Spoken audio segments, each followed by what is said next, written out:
All right, all right, all right, all right.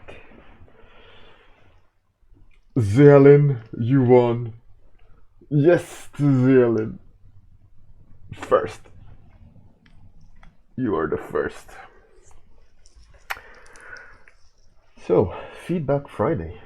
How crazy isn't that? Hey, Text, what are you doing? What's up with you? Why are you the way you are? Why are you this way, Text?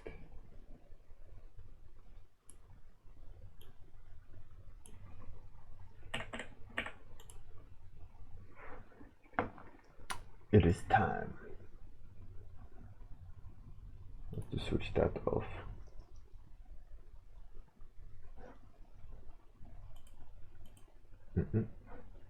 There we go. Oh, Sunday, come Sunday. Oh, it's gonna be finals. Start of the finals. Of Unreal Bjorn finals. Announcement of who is the winner chicken dinner of the semifinals. The pairings, the new topic. Oh Jesus. God damn. That's pretty cool. And it's on par with what I assumed the length of the competition. Pretty cool. Pretty cool. Hey Rooney, Fight Milk. Cosmoverse. Welcome back, Cosmoverse. And Steven. FS FF FFS, which is for F's sake. For F's sake, Steven, why are you the way you are?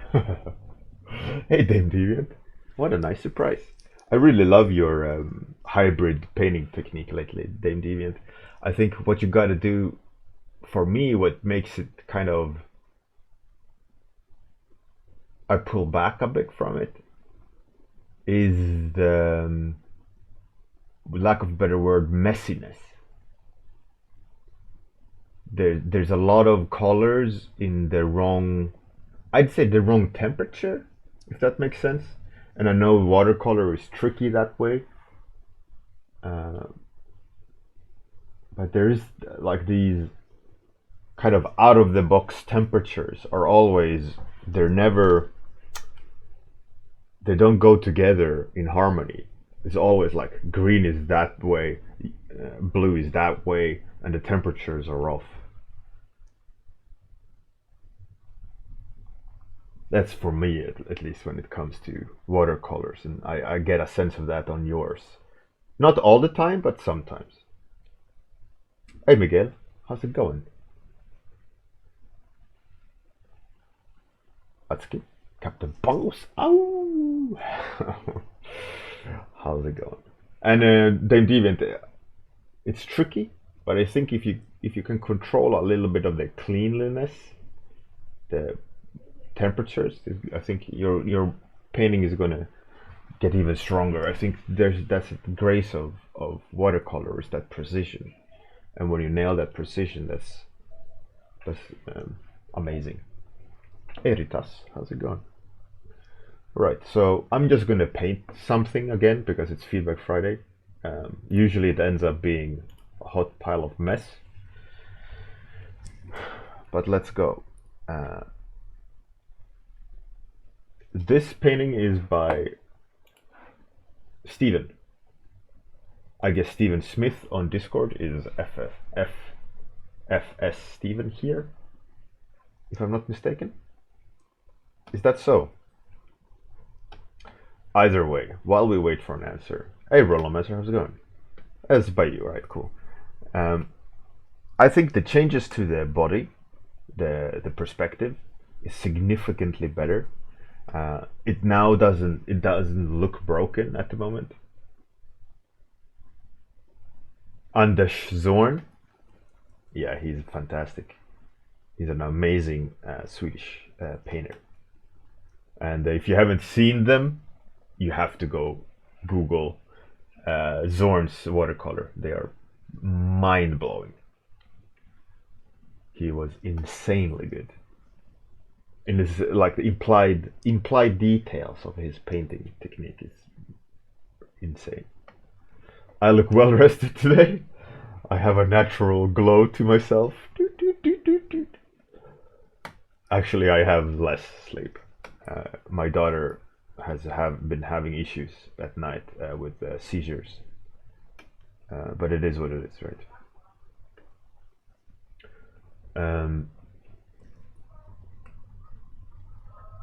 Anyways, so the changes you have done to the distortion of the camera distortion is really good. The thing that bothers me at the moment is I think it's a part of your innate painting style. Well, thanks. Thanks. It is a part of. She has a genetic syndrome which is degenerative, and we there's never like a point of rest with her. But we are working on it. We are dealing with it. But it is what it is. Anyway, so with your innate painting style, there's a lot of noise happening in how you start and finish your brush marks. So what I would try is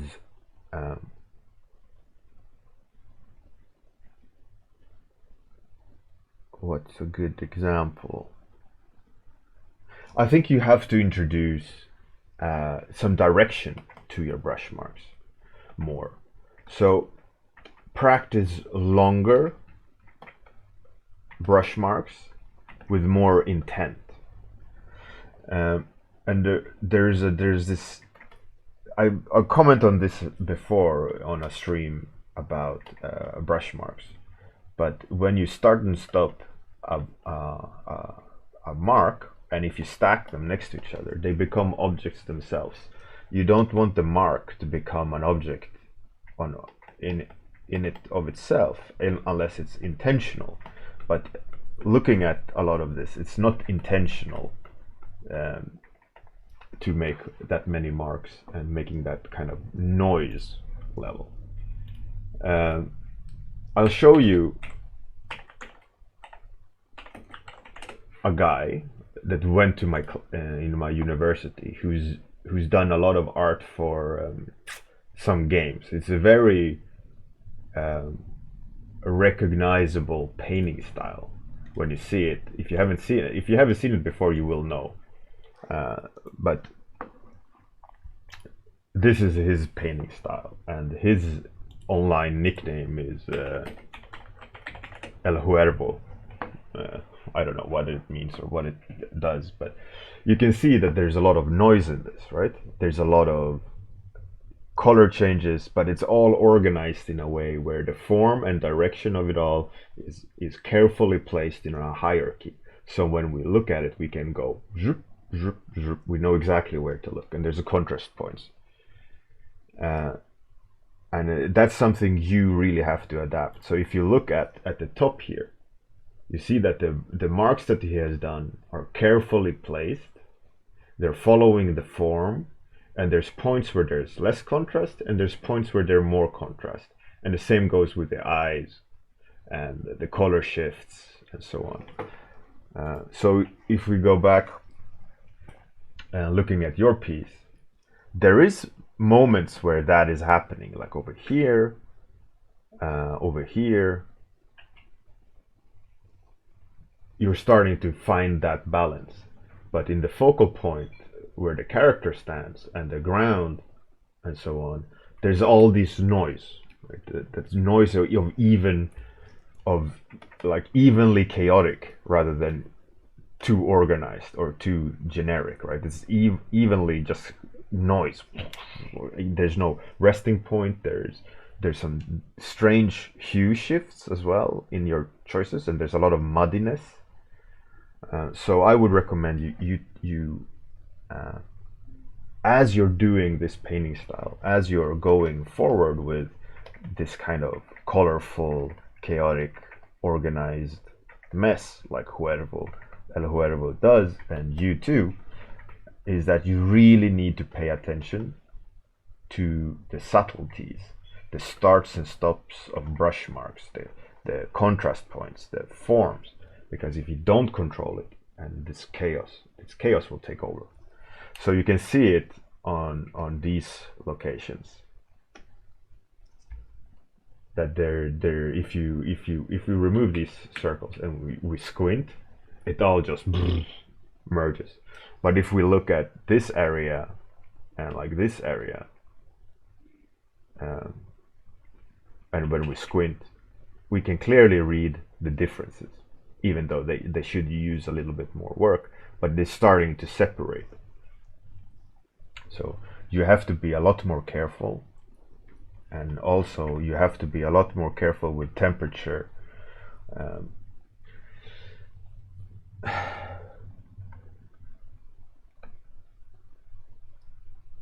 Temperature in the gradients. There's a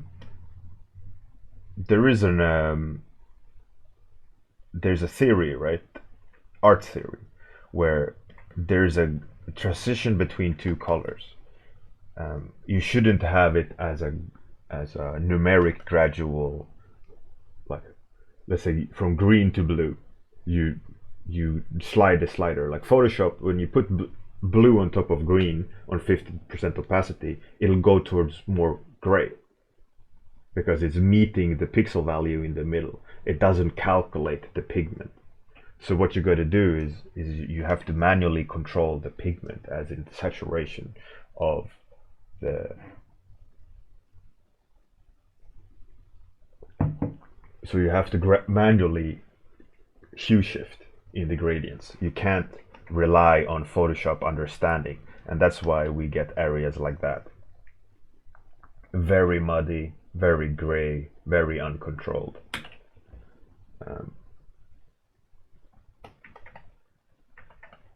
So you can see, for example, you can see me occasionally, like here's a straight gradient, right? It's starting to be muddy. Like if I wanna bring it some life, I'll sample this value and I'll boost the saturation. That was probably a little bit too much, but I'm making a point. So if I want to have a transition that looks good, I have to manually shift the pigment, because the Photoshop won't understand what's happening. Now I like I said, I boosted the saturation too much because the shadows are quite desaturated, and it looks bad. It becomes jarring because the shadows are too desaturated. But the point, nevertheless, is the same. Like if you want to create a gradient, let's say I'm going to do a gradient from this to this, and I sample 50% on top, and I look at this. Do you see how gray it became? And ideally, you'd like to meet somewhere in the middle, which would, you can shift how it transitions depending on what you want it to act like, right? You can make the gradient however you want manually, and if you rely on Photoshop to do that, you're going to have gray mush. So that's the biggest feedback for that. I mean, you've come a long way with figuring out how the characters are standing and how they're foreshortening. There's small tweaks like rim light and so on, but that's not the major issue at the moment. The major issue is readability.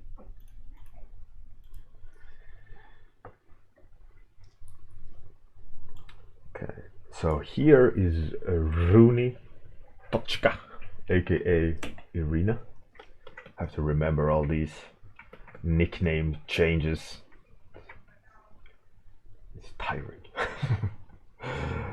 Anyways, so this is for it came from nature, which is around 1, 2. Hey Mel, how's it going?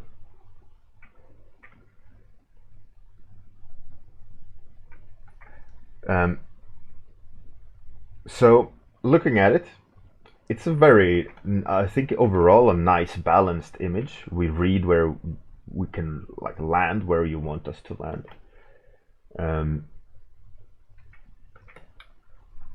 But there's some issues happening with it, and some things are bugging me. So if we zoom out, for example, the foreground and the framing of the piece is actually pushing the character out of the depth. She's sitting like behind a puppet theater. What are they called? You have like a flat board, and then you have the puppets in behind, and whatever it's called. The name eludes me. Curtains. Kind of curtains, but not curtains. But you get the point, right? It becomes an entity of itself, and she's behind it. And you don't want that, right? Because you've put in a lot of effort in perspective, ground, and so on, and it flattens the depth. So as an example, like there's a high contrast here, cuts her into the surroundings. If you would like merge the I'm painting on top of the original. If you would merge, make her feel more in tune with the world, you know, like the light actually is working into the frame and also out of the frame. You'll place her more correctly into the world. Because currently it becomes a frame in a negative way. It flattens the perspective. And another issue is anatomy. And it stands out. It stands out overall correct. Like we can read it correctly, but there is a stiffness in the shoulders and torso. Like I can push my shoulders forward, I can push them back, right? The shoulders are a system of their own, on top of the rib cage. My rib cage ends here, right? Then the shoulder joint is on top of the rib cage, and I can move it freely without moving the rib cage. But you have rotated her stiff, and then rotated her forward, and then her arms are moving, but the shoulders are locked in place, and her back arm is there's no movement. and it makes it extremely stiff, and it has this 3D base or forced feeling. Like if you would sit like that, you would have so many micro movements happening, and you would place and shift little muscles group absolutely different. And the fact that you also have her fingers locked super tight on the pole or staff and have it like that, but the fingers are pointing forward, which means if I want to raise my arm and have the fingers pointing forward, there's extreme tension here. Like you have to force it, and then you have to like really make that happen. So if you want to have an arm like that high, you can't. It's like in martial arts. If you want to do an arm lock, you rotate the twist, and rotate the wrist in a way where you can't sustain it, right? So if you want to have it like that and have her hand like that, you're like doing a wrist lock on yourself. And it becomes really forced and inaccurate or unnatural. So you have to consider these things. You can like do that by softening some of the grip of the fingers, rotate the hand. If you want to hold it, you can hold it, but you have to adjust the hand naturally. There's a roll function in the fingers, and there's a reason why when they're at different heights, right? Because the knuckles don't want to jam into each other. So if all the fingers are equal size, the joints will force the fingers aside, separate, right? And it's the same function when you close and naturally close and open your hand. They don't robotically move the same. There's a roll function.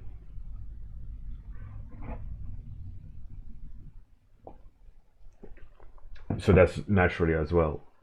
These three fingers are your main operators. These are support. So if you relax a hand, the last things are relaxing are these, unless it's intentional.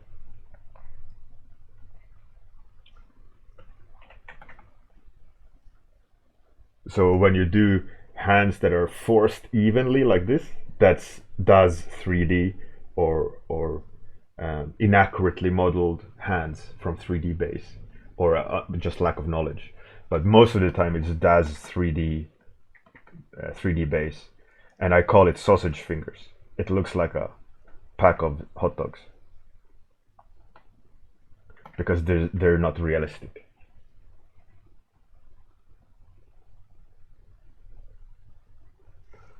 Yeah, so a good way is to shoot your own reference. So that is annoying, and also the rib cage has a curve to it, and the muscle structures and bones on top shifts the planes.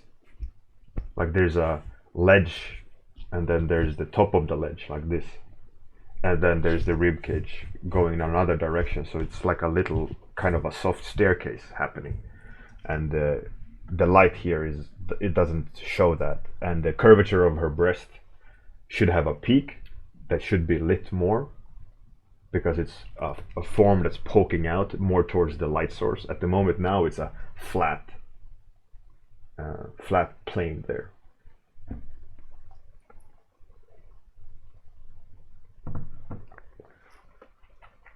Which flattens the whole depth.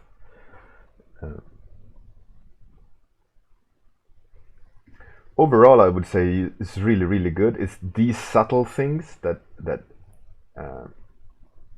you need to tweak to make it really, really more solid. Then there comes the light source hitting the legs.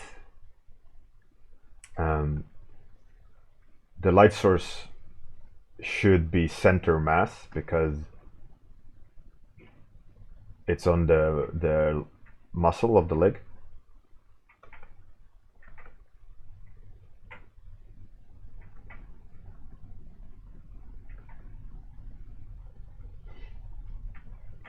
And you'll direct the form and the viewer much clearer of the relationship between the two. And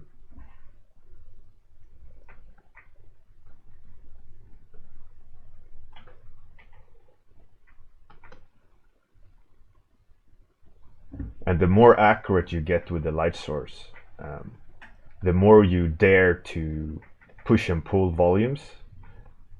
If you do it right, if you make the right decision, you'll have a significantly better read of the relationship between the volumes. Like if I would switch this off now, there should be a clear difference of placement and how we interpret the volumes and the relationship between the light source.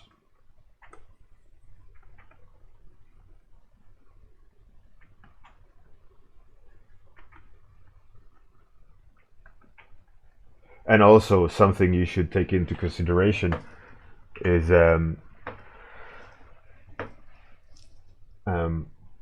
color. If there's a colored light source, the fall off of the light source, there's a temperature change in the fall of the light. So green doesn't become like her staff, right? It emits green, but the green passes through more light sources as it's passing further away from the actual light source. So the green that it starts with can't be just less opacity green where it ends, because it shifts color, especially colored light sources. And another thing is if you want contrast in volumes, and if you have different colored light sources, you're always going to struggle of meeting in the middle of green versus yellow, right? There's going to be an intersection there that's going to look potentially horrible. And in order to balance that, you have to have temperature change somehow. So in this instance, I would actually start using gray at certain places to help separate the volumes.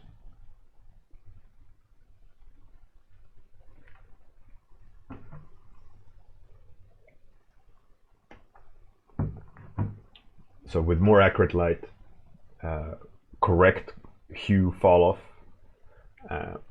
with correct light, you have to be bold enough to make decisions like this and dictate, like how much of this should I see, how much of it should be hidden by her leg from the light source. And the more you do that, the more you force the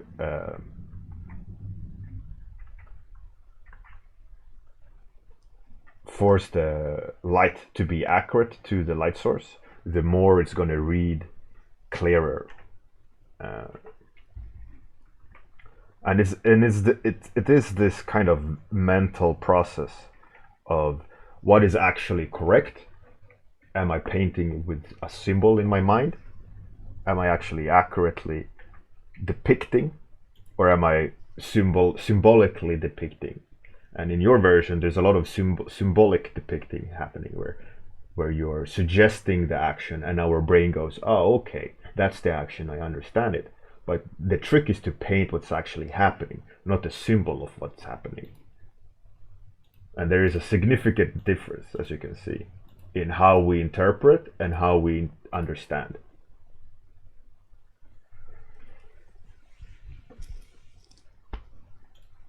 So here's zeolins. Really cool, really lovely, and there's a lot of similar things, which I told Irina. Not so much like literal, but there's a lot of things that's happening that's really cool with this. I think compositionally, color-wise, it's really, really nice. There's certain things bugging me though. It is certain stuff that I really like is this area. Really nice. The hue shifts makes it a lot better. So I would use this kind of to help boost some of the shadows and contrast, to make it less on and off. It's either shadow.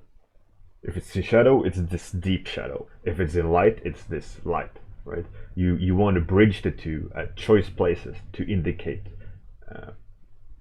bounce light, to indicate material, spicing it up with a little bit so it looks a lot more attractive.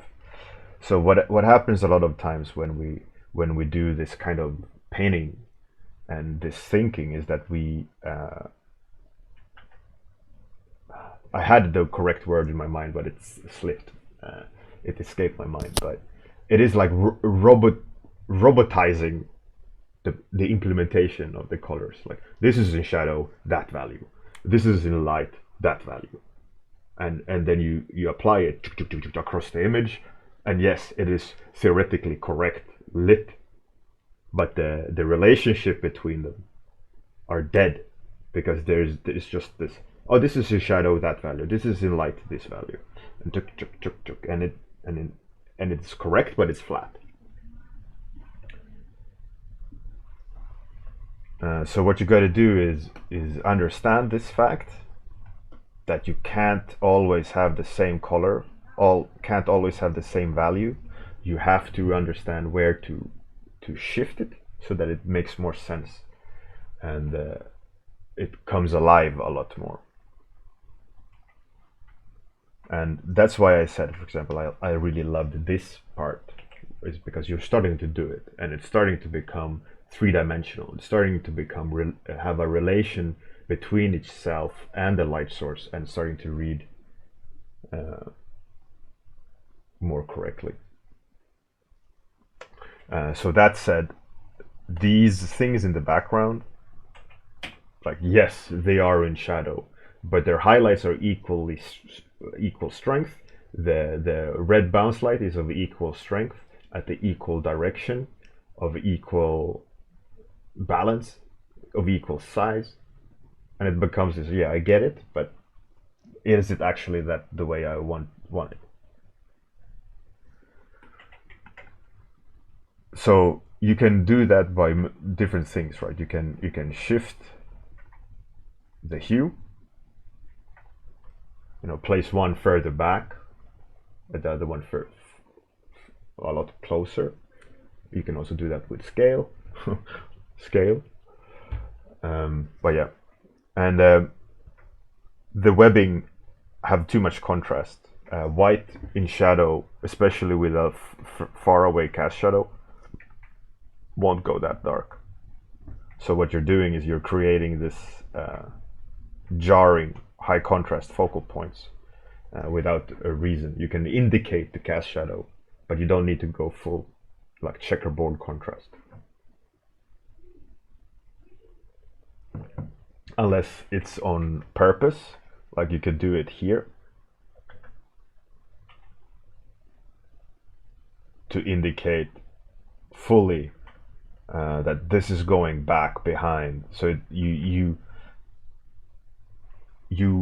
go away from the kind of robotic implementation of the tone, and you're making an artistic decision of saying this is going to be red pushed back because I want the sense of the string to come forward. Then you have to hack a rule a little bit.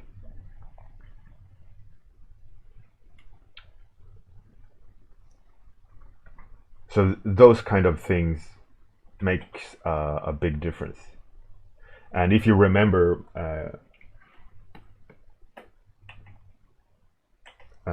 my points about highlights, I can see some shifts, color hue shifts in the highlight, but you have to push a little bit more prismatic effect in the highlights to bring them to life.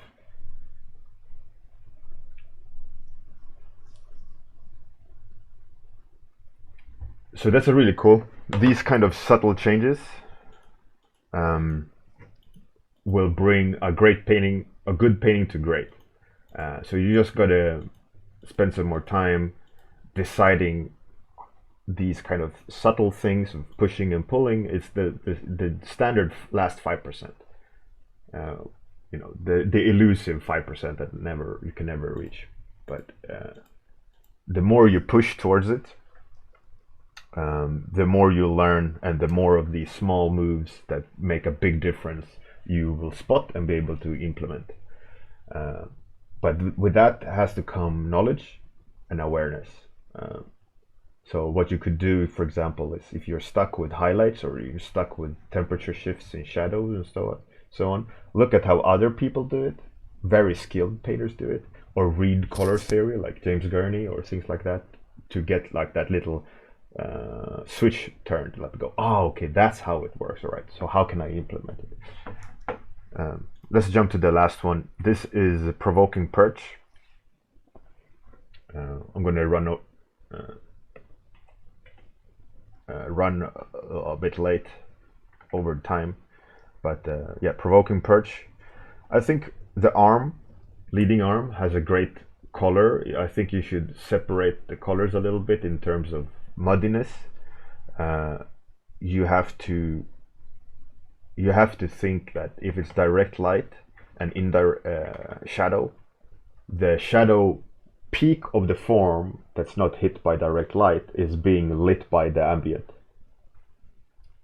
So if you would desaturate or turn this blue, the peak of the form in shadow as it's facing the ambient light, versus lit part, which is lit by a colored light, which of course will color the highlights differently.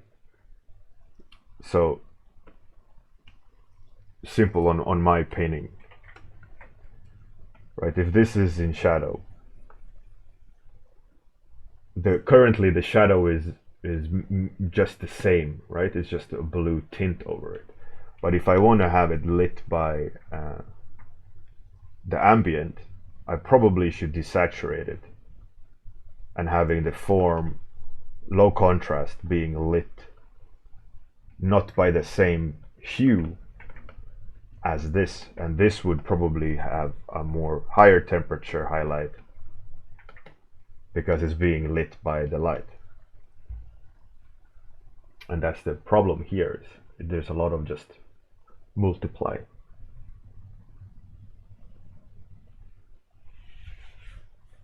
So like Miguel said about the hip, it's the same about the shoulders. You have to figure out the subtleties, Rooney.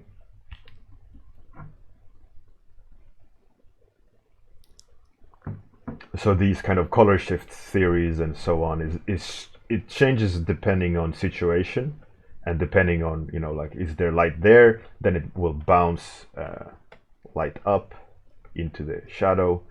It'll shift and behave differently depending on intensity and light and so on. Anyways, back to provoking perch.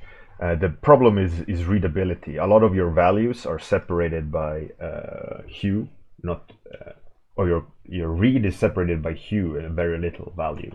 So if we desaturate and squint, we don't pick out any of the forms inside the silhouette. So that's a big issue. So you have to, I see that you separate with hue, but not with value. So you have to take a step back and separate the parts more significantly. Think of it like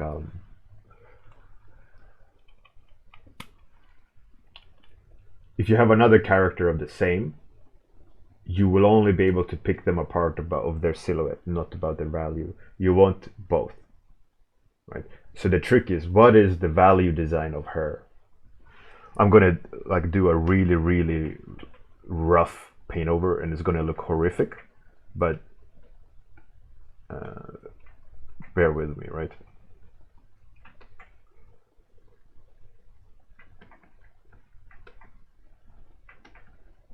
So that change also translates over into value, and we can start reading the character.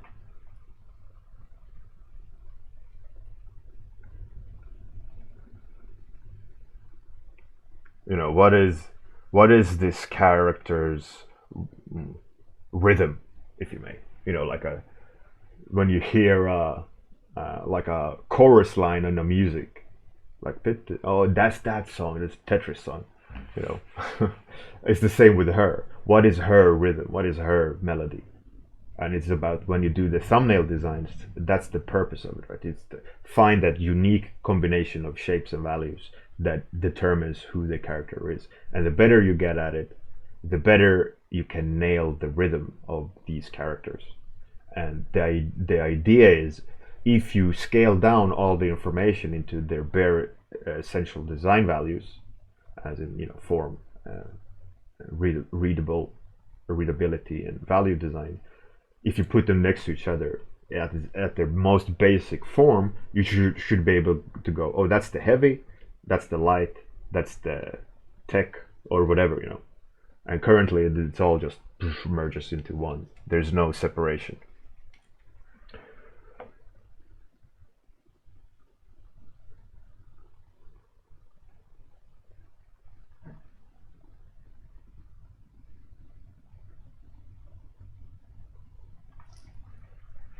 Oh yeah, the flat circle in the background. Yeah, it doesn't help with the presentation. It's too lazy.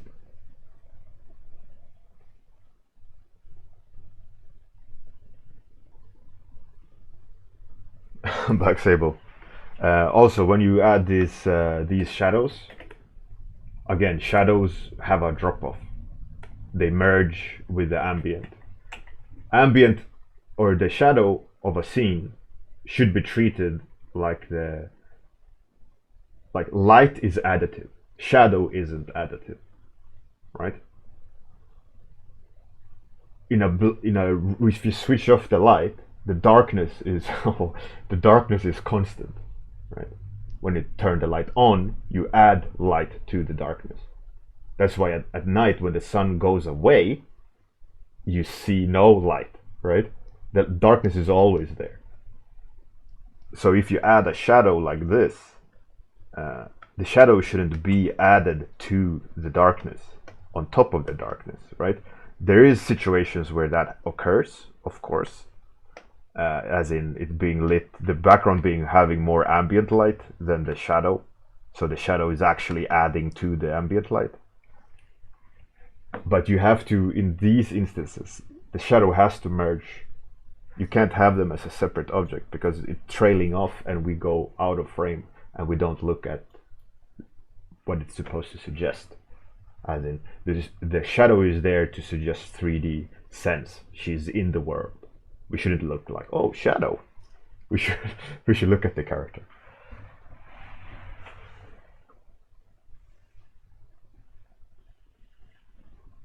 So that's why, for example, back to the shadow thing, that's why this makes a difference, because this character in shadow would be like this, right? Only ambient light.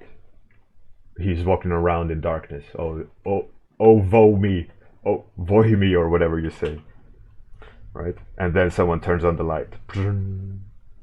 Oh yes, finally there is light. I can see it. And the light is additive. Not shadow isn't additive. So if there's a cast shadow on in his eye socket, I mean, you can't barely see it's an eye socket, but let's say it's an eye socket, right? It's not that the shadow is added to the face. It's just that light can't be added in that space, so that's why there's a shadow.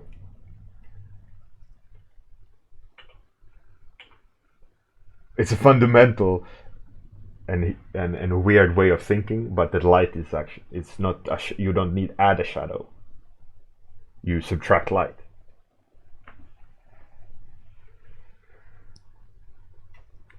So that's a really important to think about when you're adding shadows to a form. It's not actually adding something. You subtract light.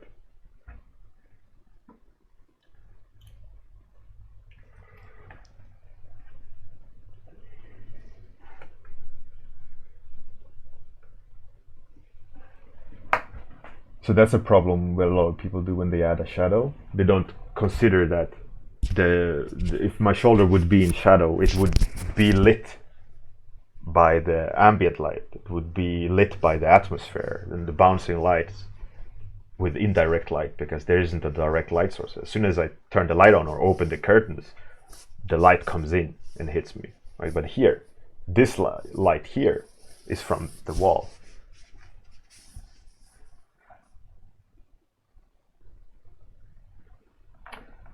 RE Gold.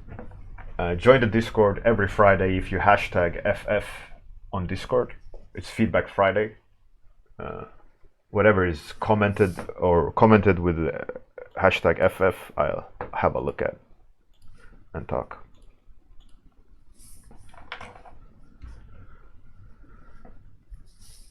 Be a part of the community. Anyways, that's Feedback Friday. Hopefully you learned a thing or two. Hopefully the thing with the feedback I gave is suggested, and it's more or less I open the door, or I showing you where the door is. It's up to you to go deeper, apply it overall, except not just the places I pointed out, but globally that thinking has to be applied. So yes, I pointed out some parts of your painting, but that's just to make a point.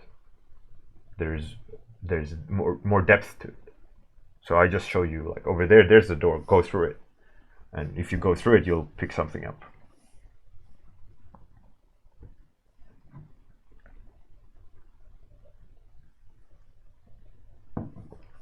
Morpheus. Yeah. What's that? Do you think that's air you're breathing? Right.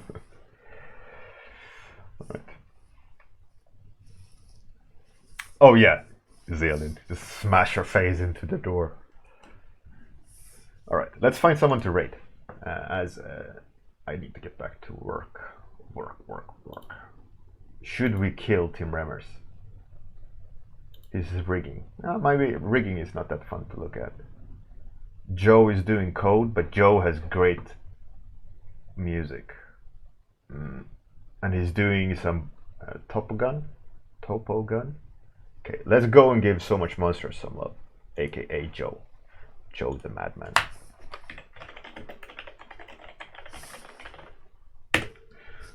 Make sure you give Joe some love. He's a great 3D guy, tech artist out of this world. Hopefully you have a great one.